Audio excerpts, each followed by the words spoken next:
Hello. Here we have a way of solving systems of linear equation using actual algebra and not just, looking at a graph and thinking it looks right. So we have two ways of doing this. This first way it's called substitution, and you'll see, hopefully, when it's more conducive to use one rather than the other. So for now, we'll just see examples and follow along with me. X plus 5y equals -2, 3x plus 8y equals 8. So the substitution method says, take one of these equations. I've numbered the equations, notice. So this 1 and this 2 aren't part of the equations. I number them so I can refer to them later. So that's just what they're called. So the substitution method says solve one of the equations for one of the variables and substitute that into the other equation. So I would recommend you doing that as well, labeling them so you can say, oh, it's equation 1 or 2 later. Okay, so this is just a process, just a couple step process. It's not hard. So solve either of the equations for either of the variables, which means get some variable by itself in either one of the equations. And now it would work whichever equation you solved for whichever variable, but there's some guidance here. Basically that you want to do whatever's simplest. So notice in equation 1, x doesn't have a coefficient on it. So if I just subtracted this 5y from both sides, I would be done with step 1. Whereas, like, imagine if you tried to solve the same equation for y, well, you'd subtract x from both sides and then you'd divide by 5, which would be okay, but you'd have fractions. And in general, if you're going to have fractions, we want to go the other way with it. So look for something like this, where the x doesn't have a coefficient, or one of the variables in one of the equations doesn't have a coefficient. Right, so it's only one move to solve equation 1 for x. And there it is. So here's where the name comes into play. You take -5y minus 2, you go to the other equation. So not the one you just rearranged, but you go to equation 2, and then right here where you have your x, you're going to substitute in -5y minus 2. All right, that's step 2, and it's important. It has to be the other equation. If you did it with the equation that you were just working with, you'd get something redundant. You'd get something that didn't do anything for you. Okay, so we take that -5y minus 2 and we stick it into equation 2 for x. So now we have 3 times parentheses -5y minus 2 plus 8y equals 8. And now, okay, what's the point? Well, look at what you have. Now you have an equation that only has one variable. So substitution is almost like reduction. You're reducing a system of 2 equations to just a system of 1 equation. Or, I'm sorry, of 1 variable. System of 2 equations to 2 variables. Now it's just 1 equation with 1 variable. And now you can just solve that for y, and you know how to do that. So distribute, combine like terms.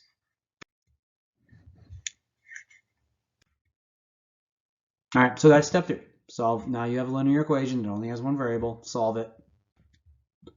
Distribute -15y minus 6 plus 8y equals 8.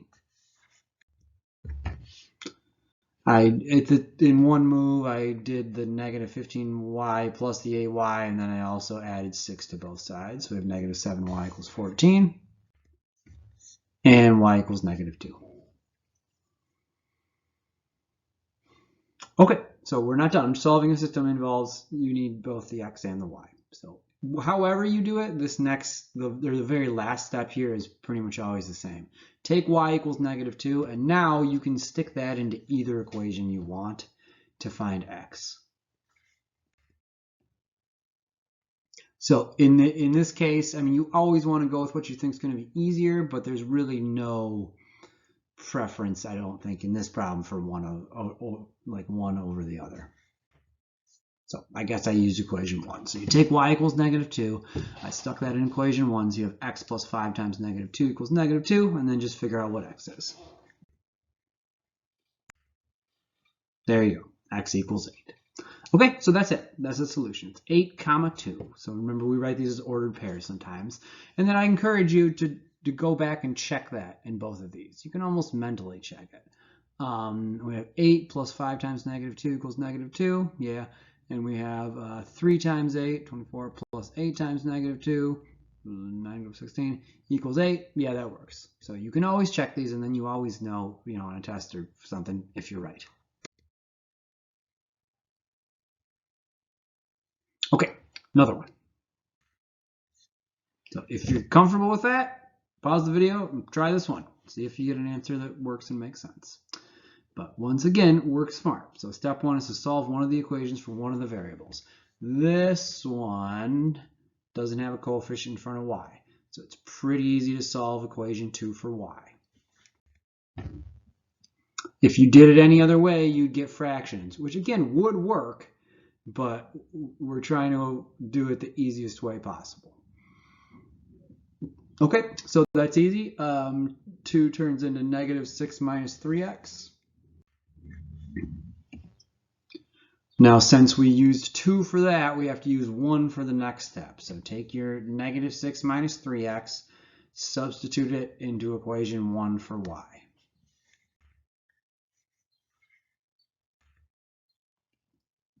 All right, now we have an equation that only has an x in it. Proceed, solve for x.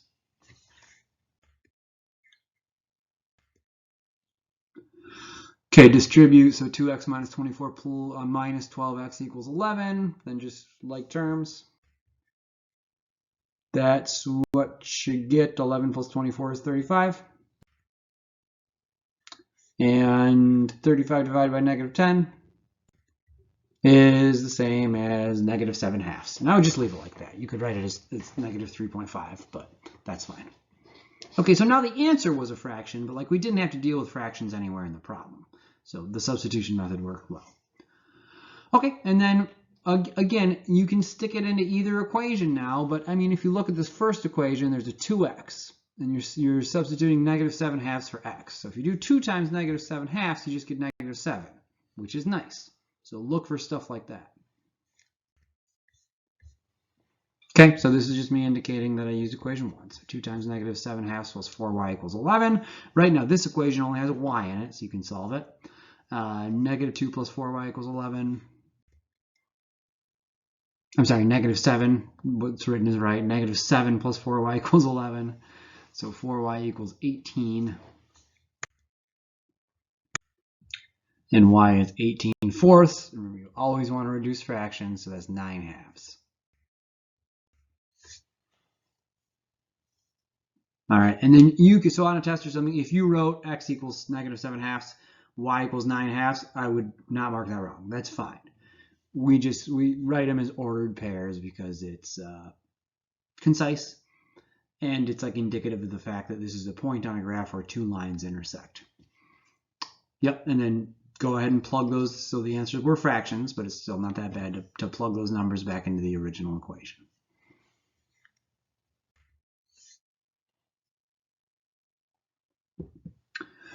Okay, one more. Once again, if you're comfortable with this, go ahead and just fly through this one.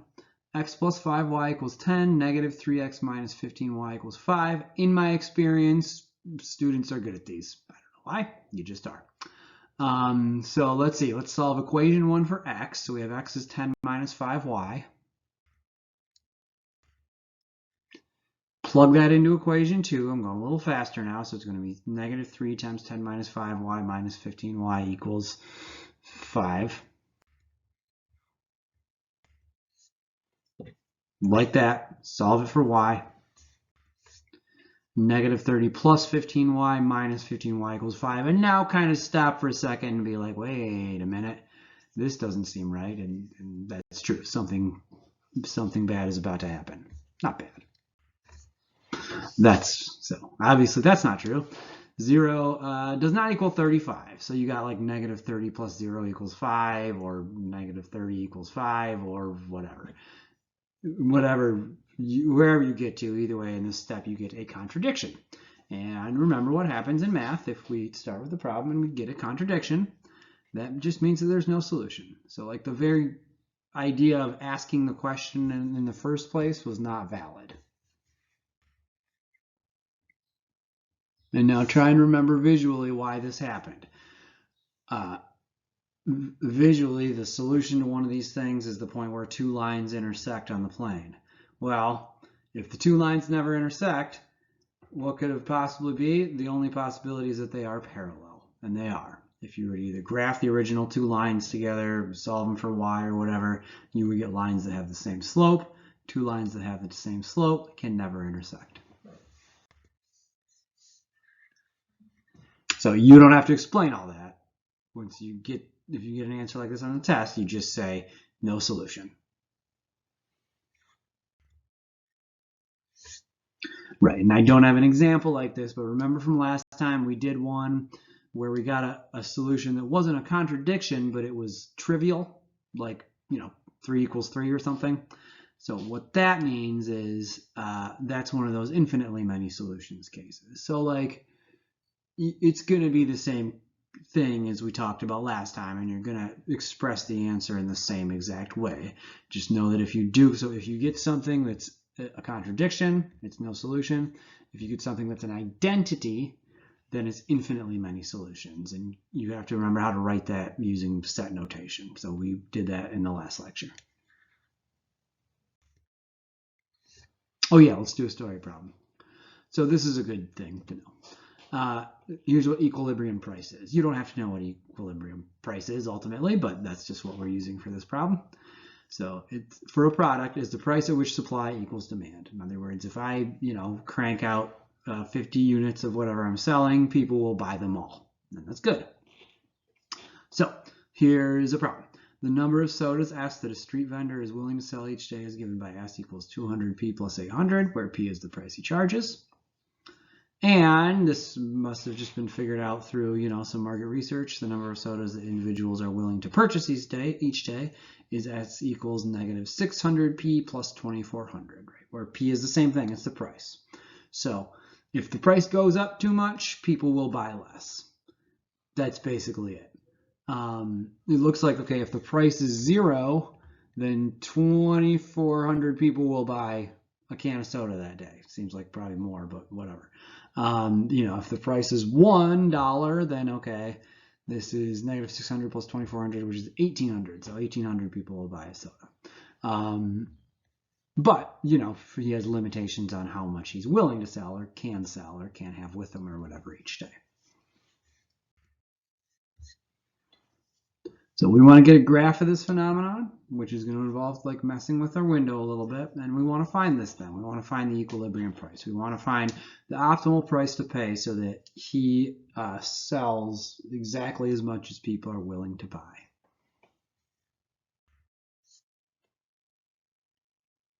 Okay, so those are two equations with two unknowns, P and S. So that's right. S is a number of sodas, and P is the price of per soda. So if he charges $10, that's probably too much. If he charges a penny, well, that sort of screws him. So those are your two equations, one for supply and one for demand. S equals 200p plus 800, and S equals negative 600p plus 2400. Okay, and there's a unique solution. And since we have two equations, we can find it. So this one looks a little different because actually these equations are already solved for S. So we don't have to do that part. So you can just take like, okay, S equals 200p plus 800, and you can just go ahead and stick that into equation 2. So we're just going to say 200p plus 800 equals negative 600p plus 2400. Okay, let's look at them. So this is the first equation for supply. As the price goes up, he's willing to sell more because it's more worth it. All right, so this is the one with positive slope. Now, notice I messed with the scale. So if you're trying to get your calculator to look like this, probably the easiest way to do it is just to go to the window menu and say, okay, X is only going to go from 1 to 5 or 6, but Y is going to go from 0 up to like 2,000, 2,500. Notice also that none of this stuff can be negative. So it doesn't make any sense for the price P to be negative, and it doesn't make sense for the quantity S to be negative. So you don't even see it in my graph. It might as well not be there. Okay, so it goes up. And there's the demand equation. So once again, it has no meaning back here and ahead of here. So let's try to interpret that. If he gives them away for free, he can give away 2,400 people will be willing to take it. Now, this is a simplification. Probably more people would if it was free. But it looks like if he charges $4, then no one will buy it. You see it just from the graph. He or she. We didn't say it was he. Right? So, and then it cuts off because we can't have negative people buying it. So $4 is a lot for a soda. So once it hits there, it's just people say, nah, I can't pay that. If you charge $3, which is still a lot, well, not that many people will buy it. But either way, he's willing to sell more based on the price. So what we're looking for is that. That should make sense, right? Equilibrium price means supply equals demand.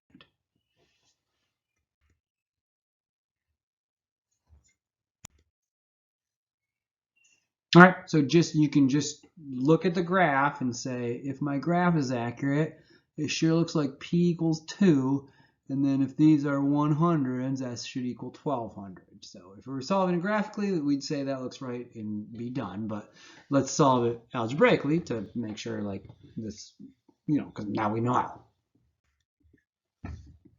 All right, so like I said, it's already solved for S. Sometimes it's going to be like that, so just plug that into equation 2. 200p plus 800 equals -600p plus 2,400. Easy to solve. So add the p to both sides and subtract the 800 from both sides. So 200p plus 600p is 800, and 2,400 minus 800, is 1,600. So I did two things there, and that's fine. I moved this like term to this side because I wanted to add it, and I moved this like term to this side because I wanted to subtract it. So then just divide by 800, you get what you thought you were going to get, which is 2, right? So we like to just kind of summarize when we do one of these problems. So the equilibrium occurs so the equilibrium price is $2. And we weren't asked for this, but it's good to know. At that price, he will sell 1,200 sodas. Okay, and that's the price at which he will sell every single soda that he brings that day. Okay, next up is a different method for solving these things called the elimination method that I think is more fun and usually better to use. So see you soon.